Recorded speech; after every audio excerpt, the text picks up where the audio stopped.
الله وبركاته.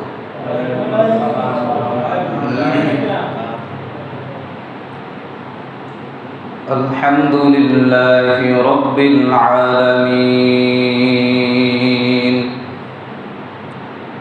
والصلاة والسلام على سيد الأنبياء والمرسلين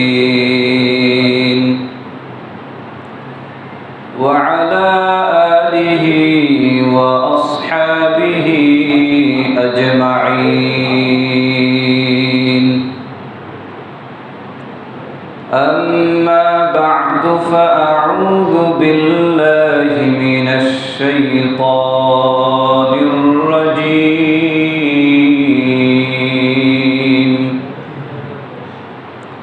بسم الله الرحمن الرحيم.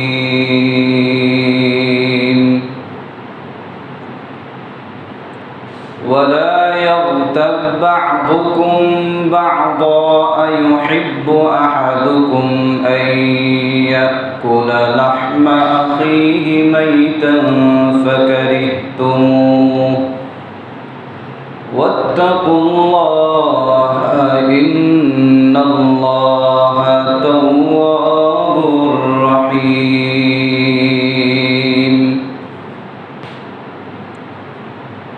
صدق الله العظيم، صدق رسوله النبي الكريم، ونحن على ذلك من الشاهدين والشاكرين والذاكرين، والحمد لله رب العالمين.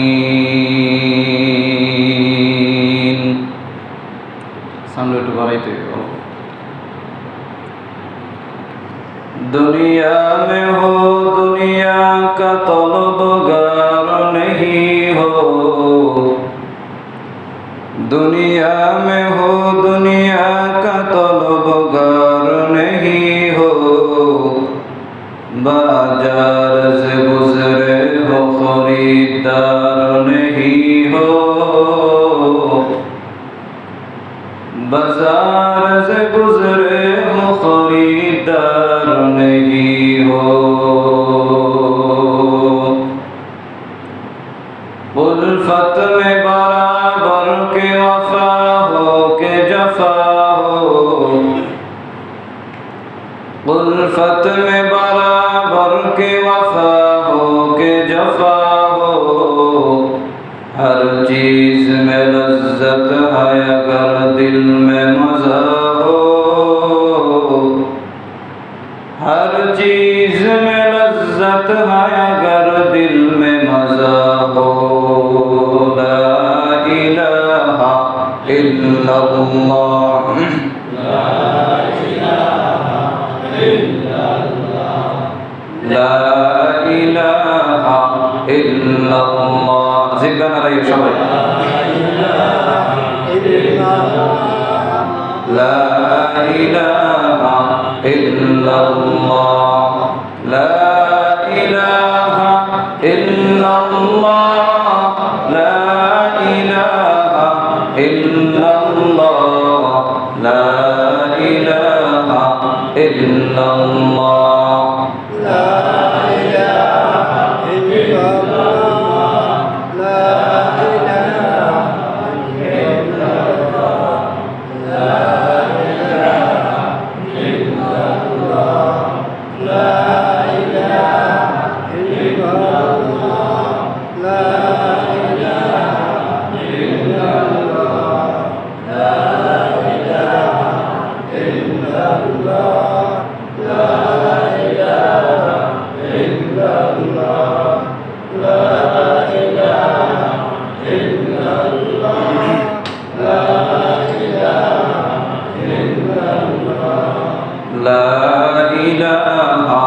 illallah, la ilaha illallah, la ilaha illallah, la ilaha illallah. ইল্লাল্লাহ লা ইলাহা ইল্লাল্লাহ লা ইলাহা ইল্লাল্লাহ লা ইলাহা ইল্লাল্লাহ লা ইলাহা ইল্লাল্লাহ লা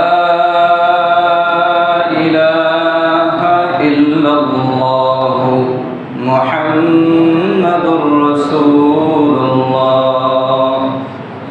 সাল্লাল্লাহু আলাইহি ওয়াসাল্লাম। আল্লাহ পাকের দরবারে লাখো কোটি শুকর ও সুজুদ যে মহান আল্লাহ পাক রব্বুল আলামিন আমাদেরকে জুমার দিন জুমার মসজিদে আসার বসার তৌফিক যে আল্লাহ দান করেছেন, এজন্য সবাই শুকরিয়া আদায় করি আলহামদুলিল্লাহ। অনেক জুমা থেকে বয়ান চলতেছিল আমলের ব্যাপারে, যে আমল কিভাবে সুন্দর করা যায়। আমল সুন্দর করার দরকার আছে না? শুধু আমল করলেই হবে না, কবুল হওয়ার মতো আমল করতে হবে। যে আমল আল্লাহর দরবারে কবুল হয় এরকম আমল করতে হবে, যে আমল দিয়ে জান্নাত পাওয়া যায়। যেই নামাজ পড়লে আল্লাহ খুশি হয় সেরকম নামাজ আদায় করতে হবে। এমন নামাজ পড়া যাইবে না যেই নামাজ আমার জন্য বদদোয়া করবে। নামাজেও বদদোয়া করে, নামাজে কি করে? যেই বান্দা যেভাবে আমাকে ধ্বংস করছে, নষ্ট করছে, তাকেও তুমি সেভাবে ধ্বংস করো, নামাজ বদদোয়া করো। এজন্য আমলকে সুন্দর করতে হবে। আজকে যে বিষয়ে আমরা কথা বলবো সে বিষয়টা হলো সহজে জান্নাত লাভের উপায়। সহজে বলেন সবাই, সহজে সবাই কয় না জান্নাতে তো যাইবে না, কি বলেন? সহজে কি জান্নাতে যাওয়ার দরকার আছে না নাই? আমরা ছিলাম এক সময় সবাই জান্নাতে। কোথায় ছিলাম? জান্নাতে। যাব কোথায়? আসতে কইলে মনে হয় যেন সন্দেহ আছে, যাইতে পারে না পারে, কেডা আবার বাধা দিয়ে থামাই দেয়। কোথায় যাব সবাই? এই তো আমাদের বাড়ি হলো জান্নাতে। দুনিয়ায় আল্লাহ পাক রব্বুল আলামিন পাঠাইছেন পরীক্ষা করার জন্য। দুনিয়া হলো আখিরাত কামাই করার জায়গা। দুনিয়া কি আখিরাত কামাই করার জায়গা। এই জায়গায় বসে যা কামাই করবেন সেখানে গিয়ে ভোগ করবেন। এই জায়গায় খারাপ করবেন সেখানে গিয়ে শাস্তি ভোগ করতে হবে। আল্লাহ পাক রব্বুল আলামিন চায় না যে কোনো বান্দা জাহান্নামে যাবে। এটা কি আল্লাহ চান না? আল্লাহ চায় যে আমার সব বান্দা বান্দিগুলো জান্নাতের ভিতরে ঢুকবে। কিন্তু বান্দা বান্দি তো সেই জান্নাতের কাজ করে না। বলে বান্দা ফরজ, ওয়াজিব, সুন্নতে মুআক্কাদা এগুলোর হিসাব যদি কারো পুঙ্খানুপুঙ্খানু নেওয়া হয় তাহলে তার পার পাওয়ার কোনো সুযোগ নেই। যদি পুঙ্খানুপুঙ্খানু হিসাব নেওয়া হয় তার শাস্তি অনিবার্য, শাস্তি হবেই হবে। কেউ কি বলতে পারবেন যে আমার সব ফরজগুলো সঠিকভাবে আমি আদায় করছি জীবনভর? কি বলতে পারবে কেউ? কিন্তু আল্লাহ পাক রব্বুল আলামিন বান্দাকে মাফ করার জন্য ওসিলা খুঁজবে। কি খুঁজবে? ওসিলা। আল্লাহ বান্দাকে পাকড়াও করার জন্য ওসিলা খুঁজবেন না, বান্দাকে মাফ করার জন্য ওসিলা খুঁজবেন। সুবহানাল্লাহ। দুনিয়ার মানুষ তো পাকড়াও করার জন্য যে কিভাবে ওরে একটু পেছাই বসাইয়ে ধরাই দেওয়া যায় সেই সিস্টেম খোঁজে, কিন্তু আল্লাহ সেই সিস্টেম খুঁজবেন না, তিনি মাফ করার জন্য সিস্টেম খুঁজবেন। এরকম অনেক আমল আছে যে আমলের ওসিলায় বান্দা পুঙ্খানুপুঙ্খানু হিসাব ছাড়াই জান্নাতে ঢুকতে পারবে। তার ভিতরে পয়গম্বর আলাইহিস সালাতু ওয়াস সালাম নারীদের জন্য 4টা আমলের কথা বলছেন। সবাই লক্ষ্য করেন, নারীদের জন্য 4টা আমলের কথা বলছেন। কয়টা আমলের কথা? নারীদের জন্য 4টা আমল, পুরুষদের জন্য 4টা আমল। এগুলো এমন আমল যার ওসিলায় হতে পারে আল্লাহ তাআলা বান্দাকে মাফ করাই দিয়া জান্নাতে পাঠিয়ে দেন। কি আমলগুলো জানার দরকার আছে না নাই? নারীদের জন্য 4টা আমল, পুরুষদের জন্য 4টা আমল। নারীদের জন্য 1 নম্বর আমল, তারা 5 ওয়াক্ত নামাজ সঠিকভাবে আদায় করবে। 5 ওয়াক্ত নামাজ সঠিকভাবে আদায় করবে, সময় মতো, গুরুত্ব সহকারে।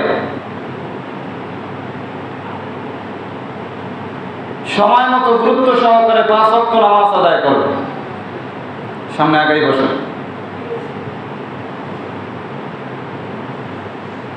এখন তো মা বোনেরা দেখা যায় কাজে কামের কারণে নামাজ পড়বো বলতে বলতে মাত্র সময় গিয়ে পড়ে। নামাজের গুরুত্ব নাই, সময়ের গুরুত্ব নাই। 1 নম্বর আমল হইল 5 ওয়াক্ত নামাজ সঠিকভাবে আদায় করবে। 2 নম্বর আমল হইল রমজানের ফরজ রোজাগুলো রাখবে। 1 নম্বর আমল কি বললাম? সবাই বলেন। এগুলো মুখস্থ করে বাসায় মা বোনদেরকে জানাই দেবে।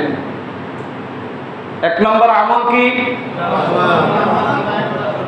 2 নম্বর আমল হইল রমজানের রোজাগুলো রাখবে। 2 নম্বর আমল কি? 3 নম্বর আমল হইল নিজের সতীত্ব রক্ষা করবে। নিজের সতীত্ব রক্ষা করবে। 4 নম্বর আমল হইল স্বামীর আনুগত্য করবে, স্বামীর খেদমত করবে। কয়টা হইল? 1 নম্বর আমল কি? 2 নম্বর আমল কি? 3 নম্বর আমল কি? সতীত্ব রক্ষা করবে। 4 নম্বরে স্বামীর আনুগত্য করবে। অনেকে দেখা যায় নামাজ রোজা সব ঠিক আছে, কিন্তু স্বামীর খেদমত করে না। কিরকম মহিলা আছে না নাই? স্বামীর আনুগত্য করে না। অথচ স্বামীর আনুগত্য করাও নামাজ রোজার মতো ফরজ পর্যায়ের বিষয়। সহজে জান্নাত লাভের জন্য একটা উপায় স্বামীর খেদমত করা। এই 4টা আমল যদি কোনো নারীর ভিতরে থাকে, এর ওসিলায় আল্লাহ তাআলা ওই বান্দিকে মাফ করিয়ে দিয়ে জান্নাতে পাঠিয়ে দেন।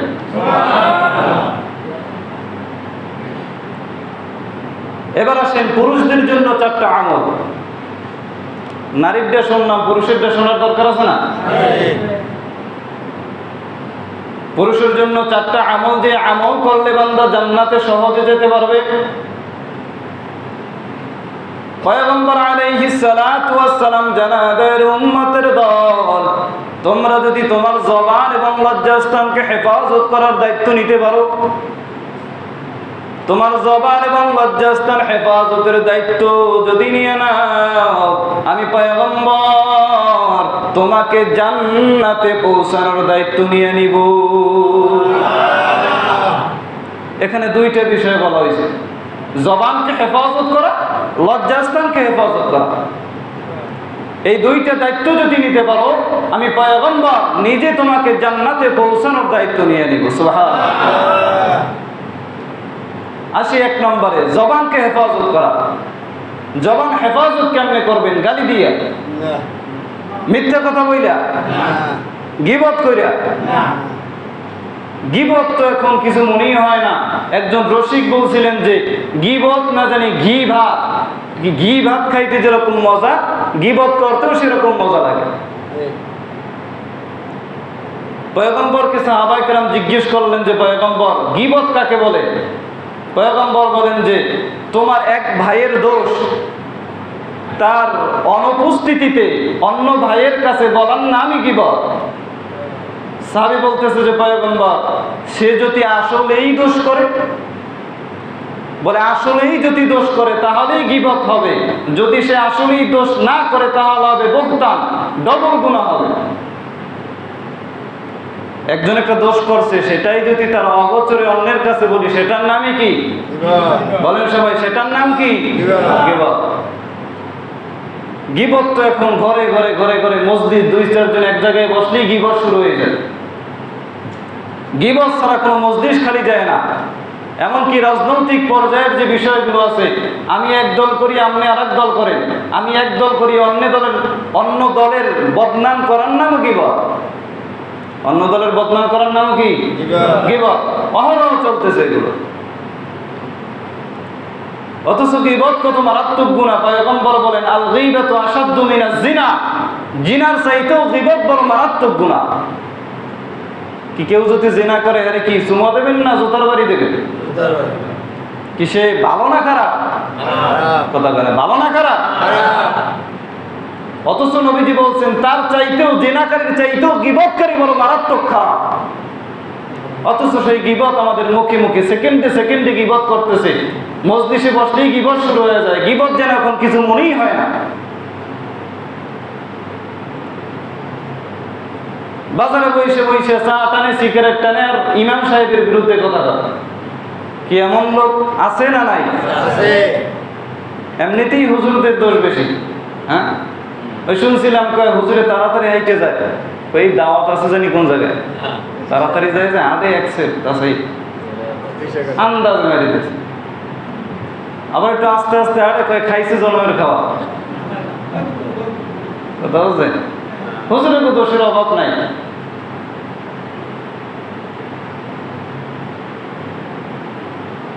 হুজুরদের দোষ খুঁজবেন না কোনো সময়, তাদের ভালো গুণগুলো খোঁজেন, তাদের থেকে কিছু নেওয়ার চেষ্টা করেন। তার কারণ হইল পয়গম্বর আলাইহিস সালাতু ওয়াস সালাম বলে, উম্মতের দল, আনা খাতামুন নবিয়্যিন লা নবিয়্য বা'দি, আমি পয়গম্বর, শেষ পয়গম্বর, আমার পরে আর কোনোদিন নবী আসবে না, আসবেনি কেউ। নবীর পরে কোনো নবী আসবে না, এই নবী শেষ। কিন্তু উম্মতের দল, আমি আল্লাহ তাআলার পয়গম্বর শেষ হয়ে গেলাম, কিন্তু আমার ওয়ারিস শেষ হয় নাই। কারা আপনার ওয়ারিস? বলে আল উলামা ওয়ারাসাতুল আম্বিয়া, উলামায়ে কেরাম হলো আমি পয়গম্বরের ওয়ারিস। উলামায়ে কেরাম কি? পয়গম্বরের ওয়ারিস। বলে বাবাই দুনিয়া থেকে বিদায় হয়ে গেছে, বাবাই দুনিয়া থেকে বিদায় হয়ে গেছে, মারা গেছে, এখন আর বাবাই দুনিয়ায় নাই। বাবার জামাটারে লইয়া সন্তান বুকে লাগায়, চুমা খায়। জিজ্ঞেস করি, বান্দা তুমি কেন তোমার বাবার জামা বুকে লাগাইতেছো, চুমা খাইতেছো, ব্যাপার কি? বলে বাবার তো আর পাইব না, কিন্তু এই জামা থেকে বাবার ঘেরান পাওয়া যায়। জামা থেকে কি পাওয়া যায়? বাবার ঘেরান পাওয়া যায়, মজা পাওয়া যায়। এরে মুসলমান, নবীর তো আর পাইবে না, তবে উলামায়ে কেরাম থেকে নবীর ঘেরান পাওয়া যায়। কি পাওয়া যায়? ঘেরান পাওয়া যায়। পয়গম্বর বলে, যদি কোনো হক্কানি আলেমের চেহারার দিকে তাকাও, যেন তুমি কেমন জানি নবীর চেহারার দিকেই তাকাইলা। যদি কোনো হক্কানি আলেমের সঙ্গে মুসাফা করো, কেমন জানি তুমি নবীর সঙ্গেই মুসাফা করলা। ও বান্দা, যদি কোনো হক্কানি আলেমকে মেহমানদারি করাও, কেমন জানি তুমি নবীকে মেহমানদারি করাইলা। সুবহানাল্লাহ। কে আলেমদের সাথে সম্পর্ক রাখবেন নাকি শত্রুতা করবেন? আলেমদের সাথে সম্পর্ক রাখলে কি লাভ হবে? বলে একজন আল্লাহর বান্দা কিয়ামতের ময়দানে উঠবে, তার আমল নামায় কোনো নেকি নাই। আমল নামায় কি কোনো নেকি নাই? আল্লাহ তাআলা বলবে, ও ফেরেশতা, এই বান্দাকে ধরিয়া জাহান্নামের দিকে নিয়ে যাও। বান্দাকে ফেরেশতারা জাহান্নামের দিকে নিয়ে যাইতেছে, কিন্তু বান্দা তো জানে আল্লাহর মতো দয়াময় কেউ নাই, আল্লাহর মতো রহমান কেউ নাই। বান্দা বারবার পিছনের দিকে ফিরিয়া ফিরিয়া তাকাইতেছে। আল্লাহ ফেরেশতাদেরকে ডাক দিয়া বললে, ও ফেরেশতা, আমার বান্দা কেন বারবার পিছনের দিকে ফিরিয়া ফিরিয়া তাকায়, কি ব্যাপার? ফেরেশতা বলতেছে, আল্লাহ, বান্দা আপনার রহমতের আশায় বারবার তাকায়। তখন আল্লাহ পাক রব্বুল আলামিন বলবে, ও ফেরেশতা দাঁড়াও, দেখো এই বান্দার আমল নামায় কোনো নেকি পাওয়া যায় কিনা, ছোট ছোট কোনো নেকি আছে কিনা দেখো। ফেরেশতারা খুঁজিয়ে দেখতেছে, দেখার পর বলতেছে, না, এই বান্দার আমল নামায় ছোট বড় কোনো নেকি পাওয়া যাইতেছে না। তখন আল্লাহ পাক রব্বুল আলামিন বলবে, ও ফেরেশতারা, ওই বান্দা কোন আলেমের সঙ্গে তার মহব্বত ছিল কিনা। সুবহানাল্লাহ। ফেরেশতারা খুঁজতেছে, খুঁজিয়ে খুঁজিয়ে দেখতেছে না না কোন আলেমের সঙ্গে তার কোনো মহব্বত নাই। তখন আল্লাহ পাক রব্বুল আলামিন বলে, ও ফেরেশতা, দেখ ওই বান্দাটার এমন কোন বন্ধু আছে কিনা যেই বন্ধুর একজন আলেমের সাথে সম্পর্ক আছে। ফেরেশতারা খুঁজতেছে, খুঁজিয়ে খুঁজিয়ে তাকায় দেখতেছে যে তার এমন একজন বন্ধু আছে, সেই বন্ধুটা আলেমের সঙ্গে বড় মহব্বত রাখতো। আল্লাহ পাক রব্বুল আলামিন বলে, ফেরেশতা, ও যেহেতু সেই বন্ধুর বন্ধু, এই ওসিলাকে মাফ করিয়া দিয়া জান্নাতে পাঠায় দে। কে আলেমদের সাথে মহব্বত করবেন না শত্রুতা করবেন? মহব্বত কোন সময় করবেন? গীবত কইরেই তো কোন নাই। হুজুরের বদনামের অভাব নাই। গীবত বড় মারাত্মক এক গুনাহ, গীবতের শাস্তিও বড় মারাত্মক। পয়গম্বর আলাইহিস সালাতু ওয়াস সালাম বলেন, আমি যখন মেরাজে গেলাম, মেরাজে যাওয়ার পর আল্লাহ তাআলা যখন আমাকে আসমানে উঠায় নিলেন, তখন আমি তাকায় দেখতেছি কিছু লোক, তাদের নখগুলো তামার বড় বড় নখ। ওই নখ দ্বারা তারা নিজের শরীর খামচাইতেছে। নিজের শরীর কি করতেছে? খামচাইতেছে। আমি পয়গম্বর জিবরাইল আমিনকে জিজ্ঞেস করলাম, ও জিবরাইল, এই লোকগুলো কারা? তাদের নখগুলো কেন তামার বড় বড় নখ, এবং সেই নখ দ্বারা কেন তারা নিজের গাও খামচাইতেছে? হযরত জিবরাইল আলাইহিস সালাতু ওয়াস সালাম বলে, পয়গম্বর, এই বান্দাগুলো হলো তারা যারা দুনিয়ায় তার আপন ভাইয়ের মরা ভাইয়ের গোশত খাইতো। আপন মরা ভাইয়ের গোশত খাইতো, তার মানে হইল তারা গীবত করত। কারণ আল্লাহ পাক রব্বুল আলামিন বললেন, ওয়ালা ইয়াগতাব বা'দুকুম বা'দা আইয়ুহিব্বু আহাদুকুম আন ইয়াকুলা লাহমা আখিহি মাইতান ফাকারিহতুমু ওয়াত্তাকুল্লাহ ইন্নাল্লাহা তাওয়াবুর রহিম।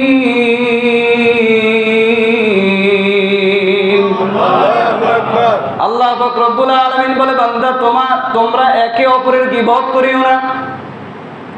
তোমরা কি এটা পছন্দ করবা যে তোমার মরা ভাইয়ের গোশত তুমি খাইবা? বলে, না না, তোমরা এটা তো অপছন্দ করো, কাজে তোমরা কেউ গীবত শেখায়াতে লিপ্ত হও না। যদি তোমরা গীবতের গুনাহে জড়িত হয়ে যাও, আল্লাহর কাছে তওবা করো, অবশ্যই আল্লাহ মাফ করবেন। গীবত বড় মারাত্মক এক গুনাহ, কবিরা গুনাহ।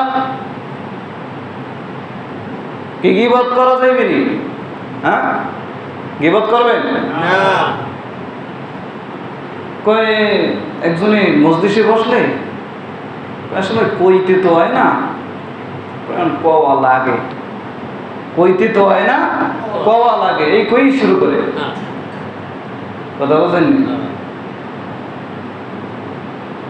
আল্লাহ গীবত থেকে আমাদের সবাইকে হেফাজত করে। আমিন। গীবত শুধু মুখী হয় না, ইশারা ইঙ্গিতেও গীবত হয়। ইশারা ইঙ্গিতেও কি হয়? গীবত হয়। হযরত আয়েশা রাদিয়াল্লাহু তাআলা আনহা পয়গম্বরের সঙ্গে কথা বলতেছেন, তো বলতে বলতে প্রসঙ্গে হযরত সাফিয়া রাদিয়াল্লাহু তাআলা আনহার কথা চলে আসলো। হযরত সাফিয়া রাদিয়াল্লাহু তাআলা আনহা ছিলেন পয়গম্বরের অন্য এক স্ত্রী, হযরত আয়েশা রাদিয়াল্লাহু তাআলা আনহার সতী। এক সতীনীর প্রতি আরেক সতীনীর একটু থাকি, স্বাভাবিক ব্যাপার, মানুষ যেহেতু। তো কথা বলতেছে, বলতে বলতে হযরত সাফিয়া রাদিয়াল্লাহু তাআলা আনহা ছিলেন একটু খাটো। কি ছিলেন? খাটো। তো হযরত আয়েশা তিনি ইশারায় বললেন যে পয়গম্বর, তিনি তো আর কি বুঝাইতে চাইলেন যে তিনি খাটো, ইশারায় বলছেন। তখন পয়গম্বর বললেন, ও আয়েশা, তুমি আজকে এমন একটা অপরাধ করছো, এই অপরাধের, এই গুনার ভাগ যদি সাগরের ভিতরে ছাড়িয়ে দেওয়া হইতো তাহলে পুরো সাগরের পানি কালো হয়ে যাইতো এই গুনার কারণে। শুধু মুখে গীবত হয় না, ইশারা ইঙ্গিতেও কি হয়? গীবত হয়। আপনি একজনের মান সম্মান নিয়ে কথা বললেন, তার মান সম্মান খাটো করলেন, এটাও যেরকম গীবত। তার পোশাক নিয়ে কথা বললেন, তার বংশ নিয়ে কথা বললেন, এটাও গীবত। এটাও কি গীবত? এই গীবতের গুনায় আমরা সবাই জর্জরিত হয়ে গেছি। শুধু তাই না, বলে যেই বান্দা গীবত করে তার দোয়া আল্লাহর কাছে কবুল হয় না। তার দোয়া আল্লাহর কাছে কি হয় না? কবুল হয় না। বলে যেই বান্দা গীবত করে, যার নামে গীবত করছে, যে গীবত করছে তার সওয়াব সব তার আমলনামায় চলে যায় এবং তার গুনাহগুলো গীবতকারীর আমলনামায় চলে আসে। এইজন্য হযরত ইমাম আবু হানিফা রাহমাতুল্লাহি আলাইহি বলতেন, তোমাদের যদি গীবত করতেই হয়, যদি গীবত করতে মনে চায়, তাহলে তোমরা আপন মা বাবার গীবত করো। কারণ বান্দা গীবত করলে যেহেতু নেকি চলিয়ে যায়, গুনাহ চলিয়ে আসে। তুমি তোমার মা বাবার গীবত করো, তাহলে তোমার মা বাবার আমলনামায় তোমার সওয়াব চলে যাবে, তাদের গুনাহ তোমার আমলনামায় চলে আসবে। এরা মুসলমান ইমানদার বড় বড় বুজুর্গরা সাহাবায়ে কেরাম কোনোদিন কারো গীবত করে নাই, করছেনি? বড় বড় আল্লাহর ওলিরা কোনোদিন কারো গীবত করে নাই। হাসান বসরি রাহমাতুল্লাহি আলাইহি কোনোদিন কারো গীবত করেন নাই। যদি তিনি শুনতেন যে তার নামে গীবত হইতেছে, তিনি সুন্দর করিয়া থালা বইরা ফল ফ্রুট তার বাসায় পাঠাই দিতেন, যে মাশাআল্লাহ খুব ভালো একটা কাজ করছে, এত কষ্ট করে নেকি অর্জন করে সব নেকি আমার দিয়ে দিছে। কথা বুঝেননি? ইমাম মুসলিম রাহমাতুল্লাহি আলাইহি তার ইতিহাস আছে, তিনি কোনোদিন গীবত করেন নাই। আমরা যাকে ইমাম মানি, যার মাযহাব মানি, ইমাম আবু হানিফা রাহমাতুল্লাহি আলাইহি, তিনি কোনোদিন কারো গীবত করেন নাই। ইমাম আবু হানিফা রাহমাতুল্লাহি আলাইহির জামানায় একজন বড় বুজুর্গ ছিলেন। তাকে এক ব্যক্তি জিজ্ঞেস করলেন, ও হযরত, আপনি একটু ইমাম আবু হানিফা রাহমাতুল্লাহি আলাইহি সম্পর্কে একটু মন্তব্য করেন, তিনি কেমন ব্যক্তি ছিলেন, একটু বলেন তিনি কেমন ব্যক্তি ছিলেন। তো সে আল্লাহর ওলি বলতেছে, ওই লোকটা খুব বখিল, কিপটা, কইনি আমরা কিপটা, তো অনেক কিপটা। অথচ ইমাম আবু হানিফা রাহমাতুল্লাহি আলাইহি বখিল ছিলেন না, কিপটা ছিলেন না। তার ধন সম্পদ ছিল অনেক, তার এলাকার ভিতরে তিনি সবচেয়ে বড় ব্যবসায়ী ছিলেন, ইমাম আবু হানিফা রাহমাতুল্লাহি আলাইহি। এবং তিনি অনেক দান সদকাও করতেন প্রচুর পরিমাণে। অথচ তিনি বলতেছেন তিনি বখিল মানুষ, কিপটা মানুষ। বলতেছে, হুজুর আপনি এটা কেমন কথা কইলেন, তিনি বখিল মানুষ। বলে, তুমি তো আমার কথার অর্থ বোঝো নাই। বলে কি? বলে সে কোনোদিন কারো গীবত করে নাই, অর্থাৎ তার নিজের সওয়াব, তার নিজের নেকি তিনি কাউকে দিতে রাজি না, এজন্য বলছি তাকে বকিল। কথা বুঝেননি? এত কষ্ট করে নেকি অর্জন কইরা গীবত কইরা তার নামে সব পাঠিয়ে দিলাম, লাভ কি হইল? গীবত না করলে কি সমস্যা হইতো? বিশাল বড় সমস্যা হয়েছে তো গীবত না করলে। জবানকে হেফাজত করে।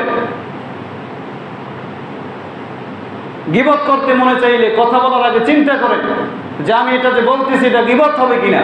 যদি গীবত হয় তাহলে বললাম না, সমস্যা কি? কথা না বললে এমন কোন সমস্যা হবে?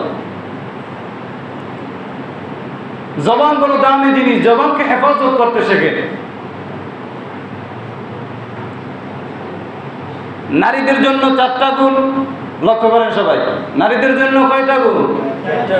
সহজে জান্নাতে যাওয়ার জন্য নারীদের জন্য কয়টা গুণ? 4টা নেক আমল। 1 নম্বর আমল হইল তারা 5 ওয়াক্ত নামাজ সুন্দরভাবে আদায় করবে। 2 নম্বর আমল হইল তারা রমজানের ফরজ রোজাগুলো সুন্দরভাবে রাখবে। 3 নম্বর আমল হইল নিজের সতীত্ব রক্ষা করবে। 4 নম্বর আমল হইল স্বামীর আনুগত্য করবে, স্বামীর খেদমত করবে। পুরুষের জন্য সহজে জান্নাতে যাওয়ার জন্য 4টা আমল। 1 নম্বর আমল হইল জবানকে হেফাজত করা। 1 নম্বর আমল কি? সবাই বলে, আরো জোরে কর। জবানকে হেফাজত করা। বলে জবানকে কেমনে হেফাজত করবা? এ বান্দা, গালি দিলে জবানের হেফাজত হয় না, মিথ্যা কথা বললে জবানের হেফাজত হয় না, হয়নি? গীবত করলে জবানের হেফাজত হয় না, ওয়াদা খেলাফ করলে জবানের হেফাজত হয় না। এই কাজগুলো বাঁচিয়ে থাকতে বললে জবানের হেফাজত হবে। কথা যত কম বলা যায়, কথা যত কম বলা যায়। আমরা কথা বলি বেশি, অতিরিক্ত কথা বলি, যেটা প্রয়োজন নাই সেটাও বলি। হযরত ওমর রাদিয়াল্লাহু তাআলা আনহু তিনি মুখের ভিতরে পাথর ঢুকিয়ে রাখতেন। কি ঢুকিয়ে রাখতেন? পাথর। প্রয়োজনীয় কথা বলার প্রয়োজন হইলে পাথর বের করে কথা বলতেন, আবার কথা শেষ হলে পাথরটা ঢুকিয়ে নিতেন, যেন অপ্রয়োজনীয় কথা আমার জবান থেকে বের না হয়। আমরা কি করতেছি? যে কথার কোনো ভিত্তি নেই, যে কথা কোনো কাজেই লাগে না, সেই কথাও বলতেছি। কি কথা ঠিক না? এজন্য জবানকে হেফাজত করতে হবে। প্রয়োজনীয় কথা ছাড়া অপ্রয়োজনীয় কথা না বলা, যত কম কথা বলা যাবে ততই ফায়দা। নবীজি বলছেন যে মান সামাতা নাজা, যে চুপ থাকে সেই নাজাত পায়, যে চুপ থাকে সেই কি নাজাত পায়।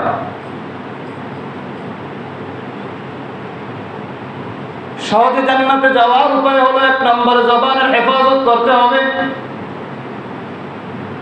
এরে মুসলমান, ইমানদার, আল্লাহর গোলাম, নেক আমল করার আগ্রহ দিলের ভিতরে ঢুকাইতে হবে।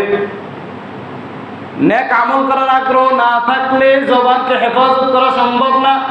নিজে চেষ্টা না করলে জবান হেফাজত হবে না। চেষ্টা না করলে কি জবান হেফাজত হইব না? কথা বলার সময় ভাবা যে আমি যে কথাটা বলতেছি এটা অপরাধ হবে কিনা। আমার মন চাইলেও একটা হুট করে বলে দিলাম, হ্যাঁ হুজুরে 5 মিনিট আসতে দেরি, কি যে এক অবস্থা, এই হুজুরের কিল্লিকে রাখলাম, আজানের টাইম 5 মিনিট হয়ে গেছে আর খবর নাই। কি করে সারাদিন বাসায় কুরুর কুরুর করে কাম নাই খাই লইয়ে, কি ফায়দা হইল? হুজুরের বা কি ক্ষতি হইল, আপনার বা কি ফায়দা হইল বলেন আমাকে।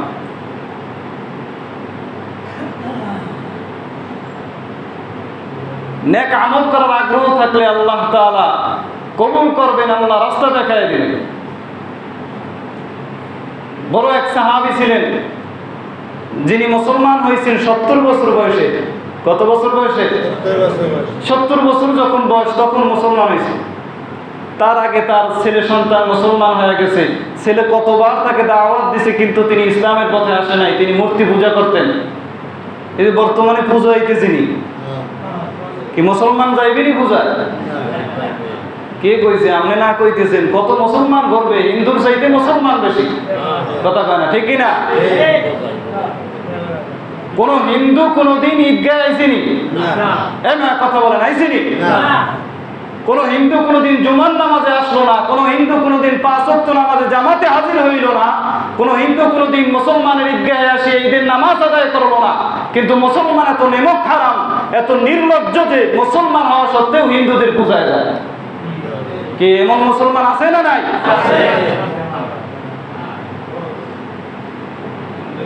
বলে মসজিদে আসলে হয় মুসলমান, হিন্দুদের মন্দিরে গেলে হয় হিন্দু। আর যারা মসজিদেও যায় মন্দিরেও যায় তারা মুনাফিক। কথা কয় না, ঠিক কিনা? তারা কি মুনাফিক। কোন মুসলমান হিন্দুদের পূজায় যেতে পারে না।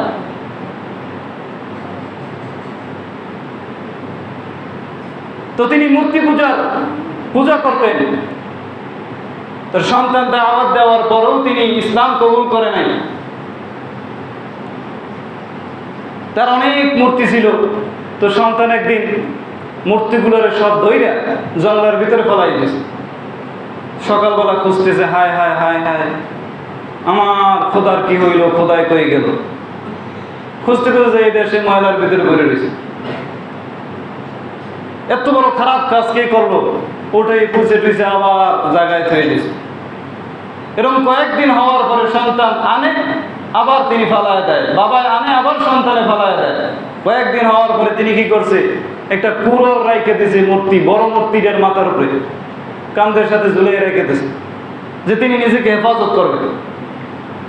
আর বলতেছে, খোদা আমি তো এখন বৃদ্ধ হয়ে গেছি, আপনাকে আর হেফাজত করার সুযোগ আমার নাই, আমি নিজের চিন্তায় ব্যস্ত, আপনি নিজে একটু আপনার মান সম্মান হেফাজত করেন। কি মূর্তিতে পারেনি হেফাজত করতে? কথা কেন পারে? ঠিক আছে, পরের দিন সন্তান ওই একই বুদ্ধি, তিনি আবার সবগুলোর ধরে ফেলাই দিস। এখন চিন্তা করে, বাবা কি হলো, এই মূর্তিগুলো আমার খোদায় কি নিজের ইজ্জতটাও হেফাজত করতে পারে না, কেমন খোদা?